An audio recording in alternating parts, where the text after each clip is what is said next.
ए बाबू, हा का?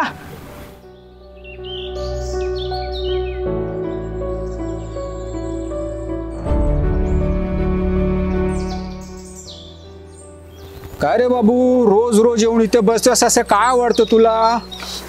हो काका, आपल्या ह्या गावाची शांतता शहरामध्ये नाही मिळतो आणि इथे बसलो ना की पुस्तक वाचायला मनही रमतं, त्यामुळे मी इथे येतो.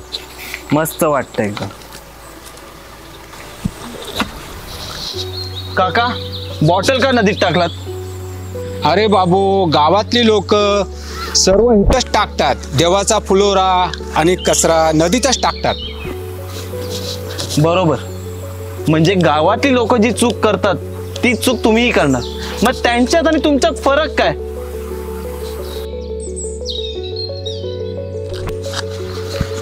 हे बघा काका, मी तुम्हाला काय दाखवतो. ह्या आपल्या भारतातल्या नद्या किती प्रदूषित झाल्या आहेत.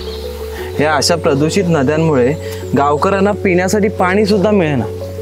कारण काय, तर अशी थोडी थोडी घाण या नदीमध्ये फेकणं. काका, ही नदी आपल्या गावकऱ्यांसाठी हृदय आहे हो.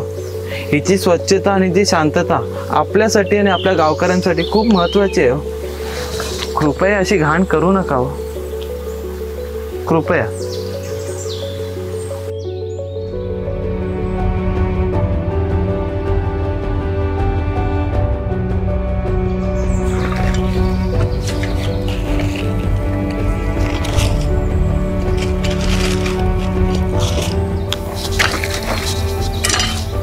काय काका? काय रे बाबू, आलास? काय काका, आज नदीतली चक्क घाण तुम्ही काढताय? बाबू, मी सुरुवात केली तर बाकीच्याही करतील ना. बरोबर काका, एका बदलाची सुरुवात एका लहानशा कृतीनेच होते. मी फक्त वयाने मोठा आहे, पण तू खूप शिकून गेलास बघ. नदी ही पाण्याची नाही तर संस्कृतीची वाहिनी आहे. तिचीही काळजी घ्यावीच लागेल, गावासाठी, उद्याच्या पिढीसाठी. म्हणून नदी वाचवण्यासाठी स्वच्छतेची सुरुवात माझ्यापासूनच केली. वा काका,